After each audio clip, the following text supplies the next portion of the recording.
everybody out there. We're doing another one of these Australian video series here on upper cervical care, and basically just having a little conversation here with Michele here today, who's going to tell a little bit about her own story. So ever so briefly, why don't you go ahead and introduce yourself to the millions and billions of people out and around the world watching, hanging on your every word, or whoever actually needs to listen.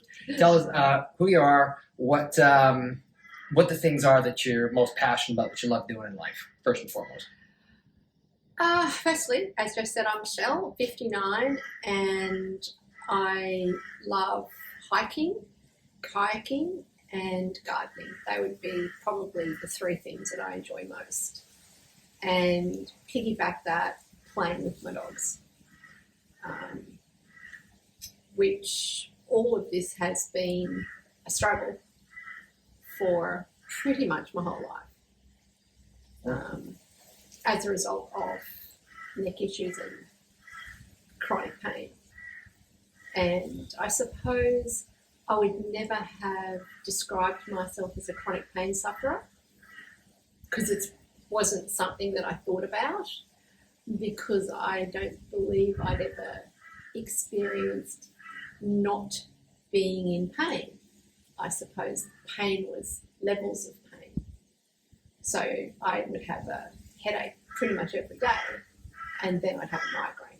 So to experience not having pain then changes how you perceive that pain. So then I thought, well, maybe I did have chronic pain. So it's interesting looking back into how I was before I came to see you, and all the benefits that I've had since that point. Okay. Well, a couple things in it. I'll sort of backtrack just a little bit there, but I'm sure the first question on everybody's mind is, what kind of dogs do you have? Dogs. I have a miniature schnauzer who barks at every living soul. That's what they do, yeah. Yep. And I have a boxer puppy. Okay. Who's a bit nuts. Well, it's boxer. I know. Yeah, of course it is. So 10 kilos, 30 kilos. Yeah, just a little bit. It's a bit of hard work, the boxer. He's a bit strong, but we're working on that. We're working on that. Yeah. Yeah. Okay, so back to focus, Jeff, focus. So knowing that, okay, you said it's neck pain, headaches, and all that sort of stuff pretty much all your life. All my life. How far back are we talking? Are we talking about like no memory without, or like started in your 20s or your teens or anything like that? It would have been preteen.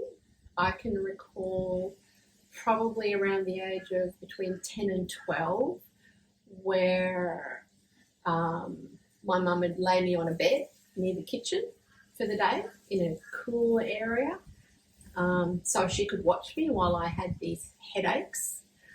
But I can go back even further, where I can recall her crushing aspirin into condensed milk of all things, so that I could eat it easily as a very, very young child.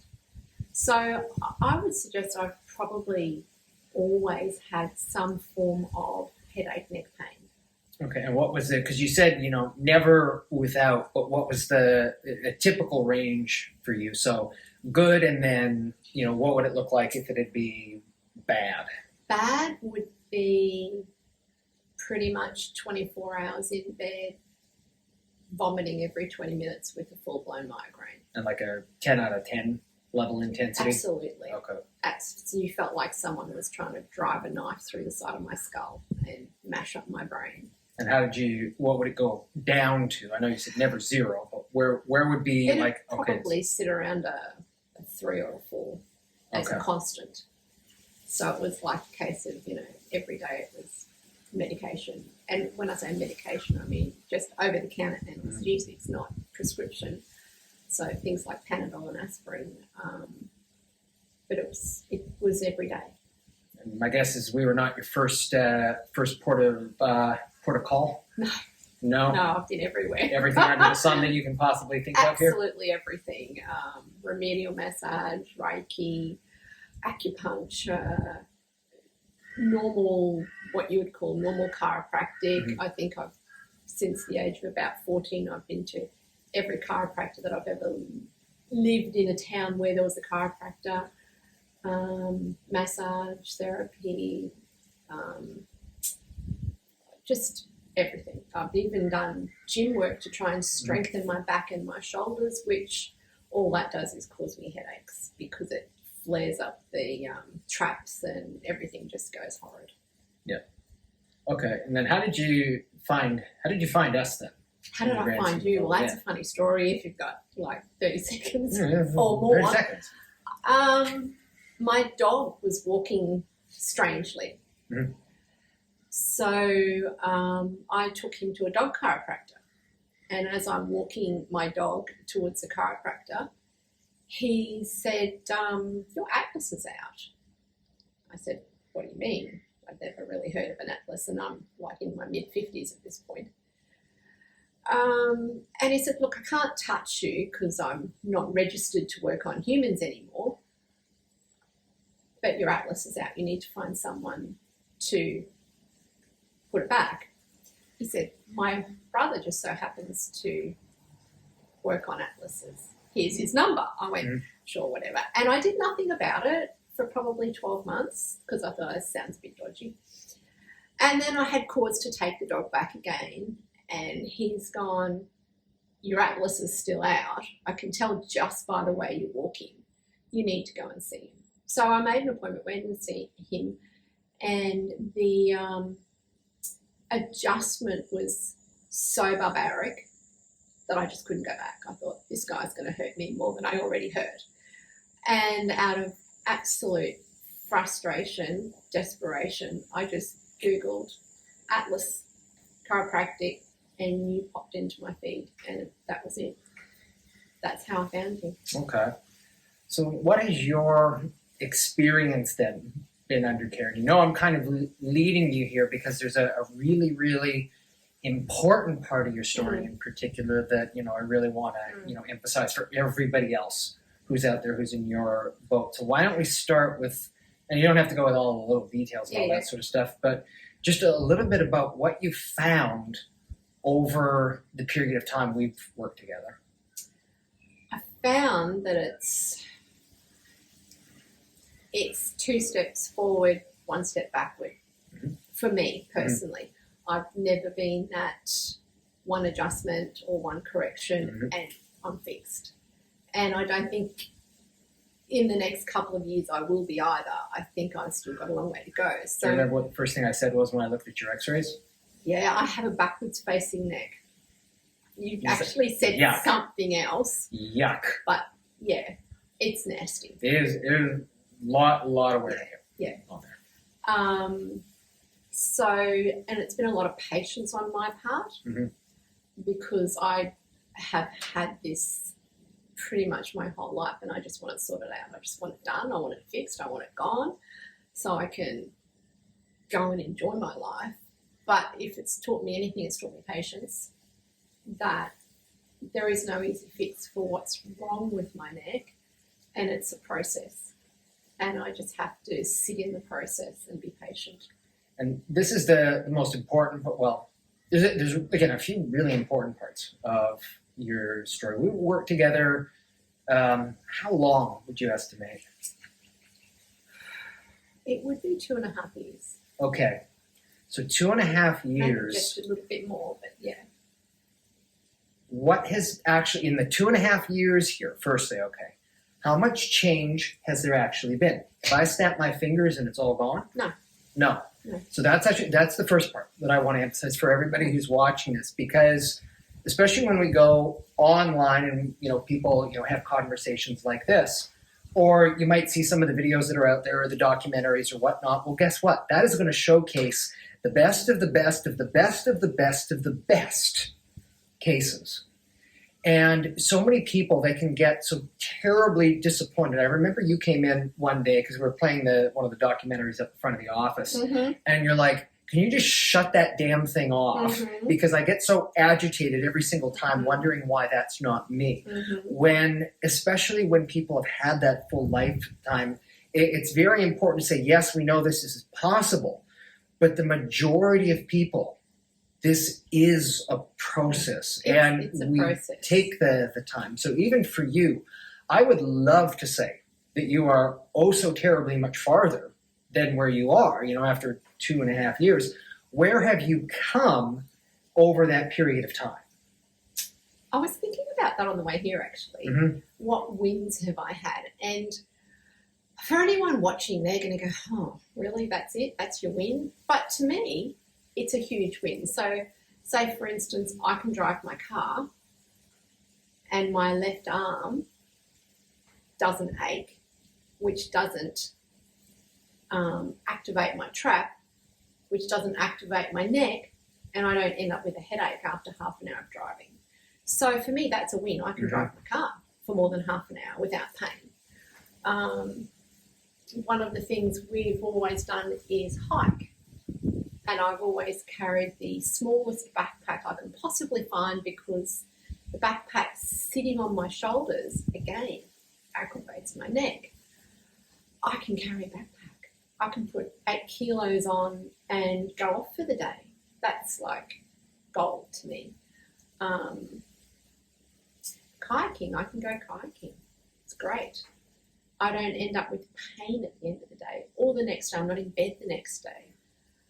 And running. I'm a terrible runner, but I'm learning. I started learning 2.5 years, 3 years ago, so I've got a long way to go. But running would aggravate my neck, and you would say you still have to live, so you do you. And the only thing I never did was any type of physical exercise after a correction. I always left it for the day to give it the best chance it had. But over the last probably 6 months, I've found that we've done a couple of corrections that have just hit the spot. And I've found that running isn't creating a headache. Whereas before I'd go for a run, and when I say run, I mean a walk, jog, because that's my style, for maybe 2 or 3 Ks. And I'd come home and I'd have a headache for the rest of the day, which I can do 10 or 12 Ks now. No headache. It's like, that's a huge thing, because I did 10 Ks in May and had a migraine by 1 o'clock. And I was just destroyed for the rest of the weekend. And then just recently I've been to New Zealand to do the Queenstown Marathon. Inverted commas 10K. Yeah, but you said Queenstown. It's like anybody knows it's like that ain't 10. It's 10K, but 10K is not 10K. No, it's flat. Queenstown? Yeah. All right. The Queenstown 10K is flat. All right. Yeah, it's flat. And I've just done the 12K down at Coolangatta. No headache, no neck pain, nothing. So for some, that may not seem like a huge win after 2.5 years, but for me, that's me trying to live my life. That's enormous. And now this is the part where a landscaper next door proceeds to take about an hour to trim a 30-foot hedge. We weren't able to eliminate all of the background noise. We did the best that we can. We didn't have an opportunity to do another interview with Michele, so please bear with us here, because what she shares is still super valuable, despite the issues with the audio quality. Okay, so I suppose the more pertinent question here as well would actually be, would it be fair to say that I have helped sort you, me, myself, and I? No.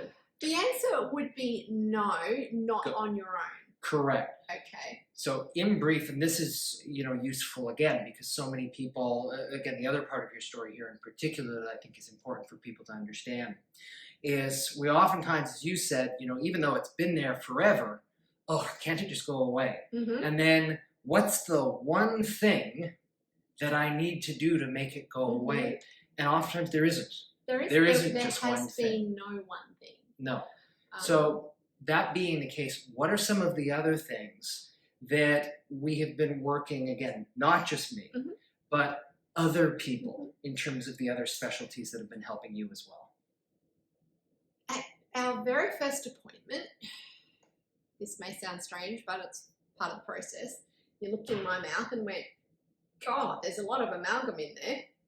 And I went, yeah, I know. One day I'll get rid of it.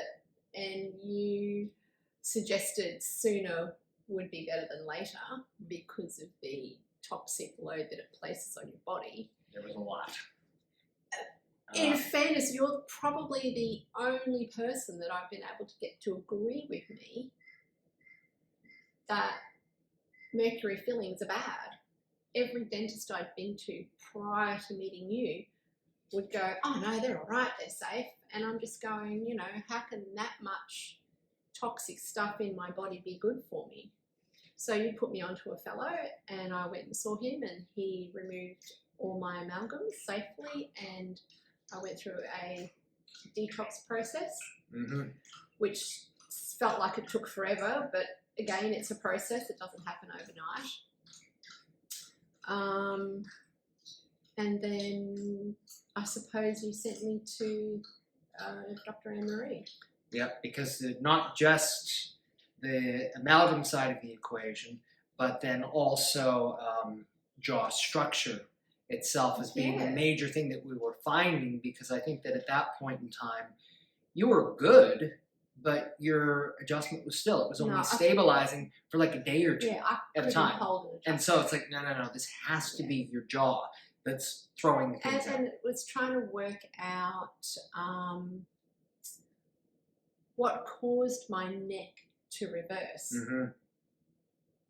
And pretty much the only thing that I can see now that I know more and have been to people that know more, is my jaw is the primary cause of my neck reversing.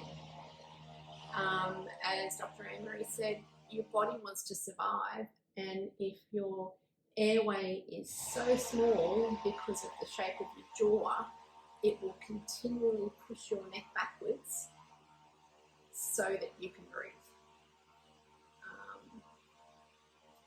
So I'm working with Dr. Anne-Marie as well, with, I suppose, bite plates to hold my jaw forward to create more room in the TMJ joint, which takes the pressure off C1 and C2. And so, without a doubt, you know, I mean, we can say that the pain that the pain that you do experience, it's your neck. There's no doubt about that. Absolutely. The question then that's, you know, always on us is, what is creating that problem in the first place? Is it, you know, truly just a neck injury, or are there also these contributing factors? And so if I was to say to you, or again, anybody else out there, oh, okay, yes, this is the one and only thing that you need after a lifetime of all of this, lying to you through my teeth. And your own experience is that. And so I think that, go ahead. I think that's been part of me learning patience with the process, is that after a lifetime of pain, I just want to be fixed. But realizing that there is a cause for my pain and the cause has to be resolved. At the same time, you keep putting the atlas back while the jaw moves. And every time the TMJ muscles relax a little bit, the atlas or the C1 and C2 go back to where they were, so I come back to you and we shut them back to where they should be. And again, it's a process. It's like, you know, micromillimeters at a time. And again, it's the 2 step forward, 1 step backwards. Sometimes it feels like 3 steps backwards and 1 step forward. Sometimes, like if you're going up, climbing a series of mountains to get to the top of one peak, you got to come back down so that you can go to the higher level. And obviously, wish you could make it a much easier process. So, I mean, we're getting there. That's it, and that's just it. You're getting there. And I just firmly believe this, that all of your best days are still to come. I don't think you've peaked by any stretch of the imagination. But I think now that you've got that right combinations of things, irrespective of who's doing it for you, that right combination is going to help build even more and more. Because I remember when I first met you, you gave me this questionnaire to fill out, okay? And it was about, so I can't remember exactly, but it had to do with planning. What were my plans for the future? Well, I've never planned for my future because I live in the moment, as in I wake up, do I have a headache? Yes, no, okay. And that determines what my day is going to be. But now that I can have 2, 3, sometimes 4 days in a row with no pain, I can actually see that into the future, and now I can actually start planning things that I'd like to do, because I can get somewhere to do it, enjoy it, and come home, and not just, you know, get there and go, well, I can't do what I want to do because I'm in pain. It's life-changing for me. It's hugely life-changing. So just as we're finishing up here then, it's like, what would be something then that you would recommend for somebody else who, you know, is going through the same thing that you have and that you are still continuously working through? Because again, you can get so down after a while. It's like, you've heard me say this, is sometimes it gets hard to hope, where it's like, I just don't want to do anything because I'm just going to be disappointed one more time. Yeah, it's What would you recommend, or what do you tell somebody, because you have been where they are? there is hope. You have to stay the course. I mean, if you found upper cervical care, and this guy, Or anybody else who does that. or anybody else who does that, in fairness, but I'm saying Jeff because I don't know anybody else. You started the journey on the road to recovery. And yes, it might be a long road, and yes, you'll go up and you'll go down, and days you'll feel great and days you'll feel depressed and wonder why it just can't be fixed and go away. But know that one day you will feel better and you'll wake up and go, oh, nothing hurts, this is awesome. And you'll go and water your plants and take your dog for a walk, and you'll come home and still nothing will hurt. So that's fantastic. So there is hope, there is light at the end of the tunnel. And what do you say then for the people who say, well, that's easy for you to say, you're just saying just be positive and keep going along with it? What would you say then if somebody was to say that to you? Because what would you say to people on those days, especially if you're not feeling good, and you say, okay, just stay the course. There's hope. I would probably... Smack them first. I would probably. Fair. Probably, and that's fair. And I've actually tried to explain to people that they just don't understand. They have no idea what it's like to live with head pain every day of their life. So for you to give someone advice to just stay the course when you haven't experienced that pain yourself, maybe you shouldn't. Maybe you should just let them work through it. I don't know. No, so Sometimes you can't tell people what to do. Sometimes they have to just work it out themselves. And there's been so many days where my dear sweet husband wants to help me, and there's literally nothing he can do. I've just gone, look, this sounds dramatic, and because I can be dramatic, if you want to help me, just shoot me, because I honestly can't live my whole life like this. And that's how I felt a lot over the whole course of my life. And I still have days like that. Yep. Like last Monday, say for instance, so we're talking a week and a half ago now, I had that day. Yeah. I woke up, my brain was on fire, my neck was just destroyed.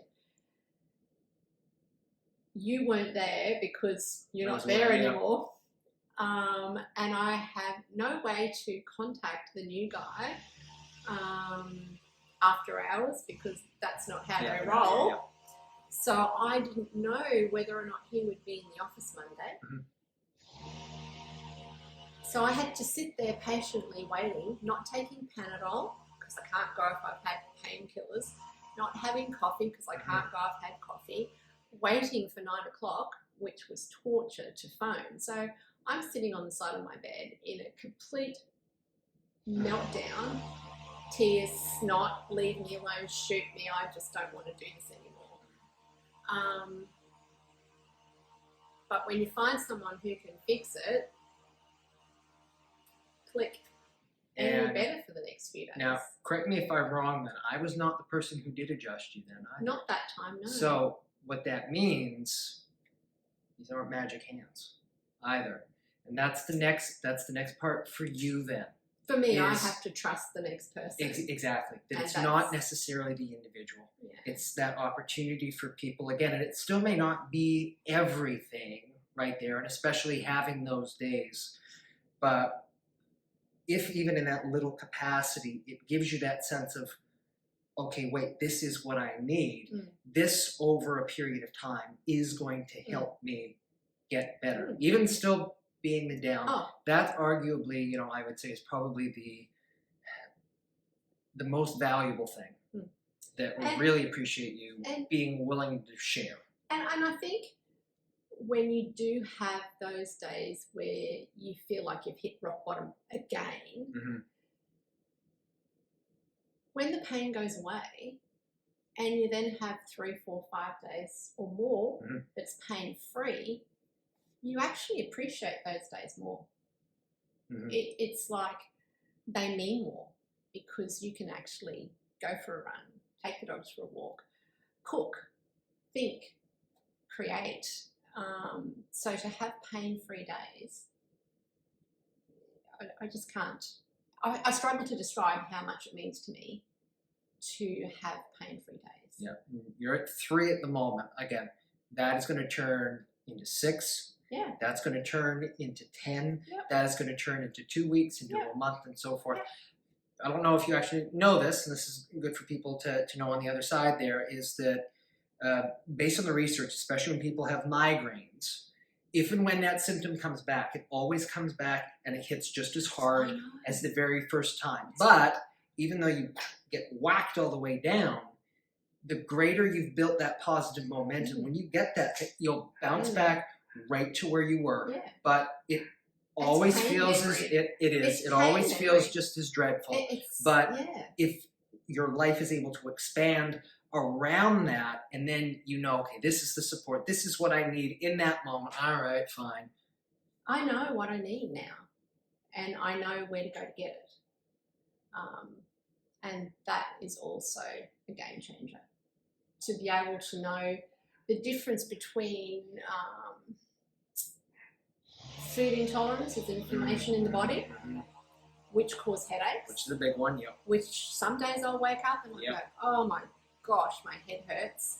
But my neck's kind of okay.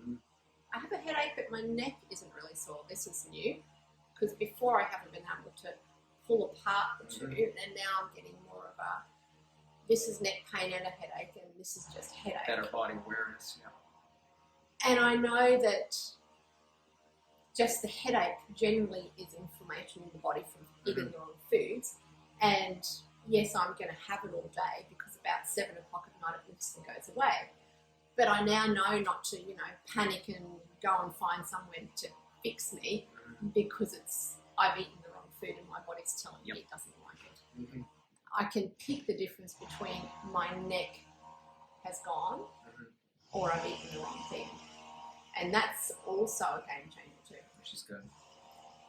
Okay, so Michele, just one last little thing right here. Just one last, no, this is it. The last one here is just, what would be, something that you would leave everybody with. It goes beyond chiropractic, it goes beyond health even, just, words of wisdom, something that, was given to you a long time ago, something to live by where the world can be a better, kinder, gentler place. Gosh. I think that all starts with being kind to yourself. I think you have to be kind to yourself. And if anyone is going through this process, you probably don't like your body very much because it hurts you all the time. And as you go through the process, you'll actually learn to like your body. And when you like your body, other people will like you because you'll smile. So be kind to yourself And that will let you be kind to people around you. And if everyone's kind to each other, then we have a better world. Probably the best advice I've heard in a long time. That's about it, really. Just be Awesome. kind to yourself. Don't be so hard on yourself. All right. Yep. So, Michele, thank you very, very much for your time and for sharing your story. Well, it's a better place for you doing that. Thank you. Thank you.